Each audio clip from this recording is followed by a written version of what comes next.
자, 이제 시험 범위 마지막 파트입니다.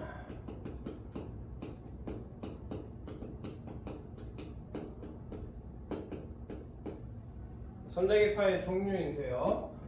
갑자기 낯선 용어, 전자기파라고 하지만 전자기파 한 글자로 줄여서 부르면 빛입니다. 빛. 빛도 종류가 있다라고 보시면 돼요. 빛도 종류가 있다라고 보시면 되고, 근데 빛이라고 하지 왜 전자기파라고 부르냐라고 하면, 실제적으로 이 빛이라고 하는 녀석이 가지고 있는 독특한 특성 때문인데요. 빛은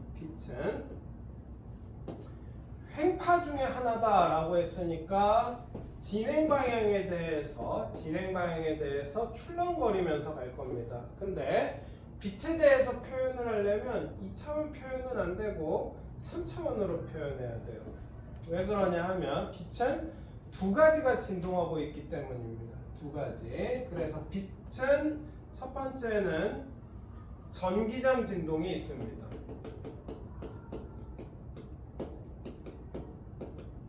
전기장 진동. 그리고 두 번째로는 자기장 진동이 있어요.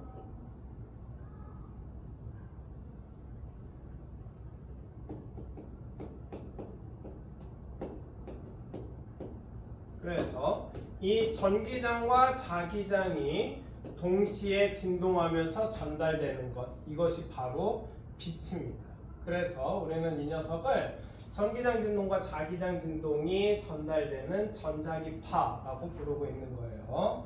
자, 두 번째, 빛의 속력은 일정하다라고 했습니다. 빛의 속력 C는 이렇게 일정하다라고 했습니다. 그러다 보니 파장은 진동수분의 광속, 이렇게 표현해 줄 수도 있고요. 반대로 파장은 진동수분의 광속, 이렇게 표현해 줄 수도 있습니다. 우리는 이런 관계를 역수관계라고 불렀잖아요. 그래서 하나가 커지면 하나가 작아지는 이런 관계를 가지고 있기 때문에 빛을 나눌 때에는, 빛의 종류를 이야기할 때에는 둘 중에 하나의 기준을 많이 이용을 합니다. 진동수를 이용하거나 파장을 이용하거나 둘 중에 한 가지를 이용하는데, 여기서는 진동수 기준으로 이야기를 할 거예요. 진동수를 기준으로 이야기를 하는 게 편해요. 왜 편하냐면 이 진동수가 궁극적으로는 빛의 에너지를 결정할 겁니다. 그러다 보니 이 진동수의 크기에 따라서 나누면 그것이 곧 에너지의 크기에 따라서 나누는 거다라고 보시면 돼요. 그래서 이 진동수에 따라서 위쪽이 진동수가 커지는 영역인데요. 가장 진동수가 큰 영역대가 바로 감마선입니다. 감마선. 그리고 이 감마선 영역대보다 진동수가 좀 작은 녀석이 X선. 우리 엑스레이 촬영한다라고 얘기할 때 그 엑스레이가 바로 X선을 영어식으로 그냥 읽은 겁니다. 그리고 X선보다 작은 영역대가 바로 자외선. 그리고 우리가 실제적으로 눈으로 볼 수 있는 영역인 가시광선. 이 가시광선 영역대보다 조금 더 낮은 영역대가 적외선. 그리고 적외선 영역대보다 조금 더 낮은 영역대를 전파라고 하는데요. 이 전파를 다시 두 가지로 나눕니다. 첫 번째가 마이크로파, 그리고 라디오파. 물론 진동수 영역에 따라서 이렇게 나누기는 하지만 사실 X선과 감마선은 진동수 영역대가 이렇게 겹칩니다. 이렇게 겹쳐요. 그러다 보니 X선과 감마선을 진동수만으로 구별할 수는 없고요. 이 X선과 감마선을 실제적으로 구별하는 건 파원이 무엇이냐를 가지고 구별을 합니다. 감마선 같은 경우에는 원자 핵으로부터 방출되는 전자기파이고요. X선 같은 경우에는 전자에서 방출되는 빛입니다. 전자를 통해서 방출시키는 빛이죠. 그래서 이렇게 발생하는 파원에 따라서 사실 약간 나뉘는 부분이 있는데 이 감마선은 어마어마하게 큰 진동수를 가지고 있습니다. 바꿔 얘기하면 에너지가 엄청나게 크다라는 거예요. 에너지가 엄청나게 커서 얘는 많은 것들을 파괴할 수 있습니다. 그래서 이 감마선의 파괴력을 활용해서 우리가 이용하려고 하는 분야가 바로 감마선 나이프를 통해서 의료 장비를 만들고 싶은 겁니다. 우리가 칼질할 때, 칼로 뭔가를 자를 때 선을 그어서 자르는데 이 감마선 나이프는 점 단위로 자를 거예요. 그러다 보니 물체 내부를 자를 수 있습니다. 물체를 개봉하지 않고도 자를 수 있기 때문에 의료용으로 사용될 수 있을 것으로 매우 기대를 많이 하고 있어요. 자, 그 다음에 X선인데요. 우리가 엑스레이 촬영해봐서 알겠지만 몸 안에 있는 구조를 살펴볼 수 있죠. 역시 열어보지 않고 몸 안에 있는 구조를 살펴볼 수 있는데 그렇게 부셔보지 않고 내부를 살펴보는 걸 우리는 비파괴 검사라고 부릅니다. 그래서 이 비파괴 검사에 X선을 활용하고 있어요. 이 비파괴 검사를 이용하는 곳이 많죠. 이 비파괴 검사의 대표적인 예가 우리가 찍은 X선 촬영, 의료에서도 할 수 있고요. 그리고 공항 검색 때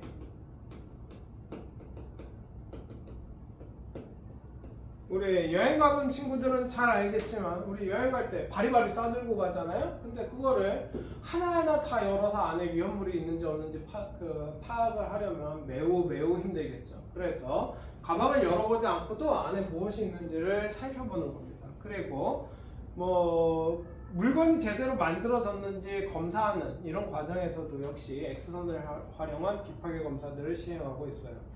자, 그 다음에 이 자외선인데요. 자외선은 에너지가 X선보다는 약하지만 비교적 큰 에너지를 가지고 있고 그러다 보니 살균 작용을 할 수 있습니다. 얘는 세포를 파괴하는 것까지는 아니고요. 세포가 가지고 있는 어떤 유전 형태를 변화를 주는 겁니다. 그러다 보면 더 이상 세포가 분열을 하지 못하고 죽는 그런 형태로 바뀔 수 있는데 강제적으로 돌연변이를 일으켜서 세포를 죽일 수 있다라고 보면 돼요. 그러다 보니 우리 식당 같은 데에서 자주 보는 그 살균 소독기 통 있잖아요. 그 파란색 불빛 나오는 거 그런 장치들이 다 자외선을 활용한 살균 작용입니다. 가시광선 같은 경우에는 우리가 눈으로 물체를 보는데 사용을 합니다. 그래서 이 가시광선 영역대를 활용해서 우리가 물체를 보고 있다라고 보시면 돼요. 우리가 본다 무조건 가시광선입니다. 우리가 무언가를 보고 있다, 보인다 이러면 다 가시광선이에요. 그래서 우리 살균 소독기에서 이렇게 작동 중일 때 보면 파란색 불이 나오는데 그 불은 사실은 가시광선입니다. 안에서 자외선은 우리 눈에 보이지 않아요. 얘를 제외한 나머지는 보이지 않아요. 그러다 보니 감마선, X선, 자외선 이런 것들 우리는 볼 수 없습니다. 자, 적외선은 다른 이름이 있는데요. 열선이라고 부릅니다. 열선이라고 부르는 이유는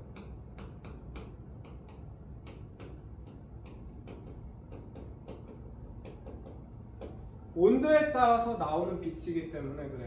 그래서 우리는 이 적외선을 감지할 수는 없죠. 우리는 감지할 수 없지만 기계 장치를 이용하면 이 적외선을 감지할 수 있고 그러면 물체의 온도를 식별할 수 있습니다. 그렇게 되면 밤에도 물체의 온도를 통해 사물을 구별하는 이러한 일들을 할 수 있다라고 보면 돼요.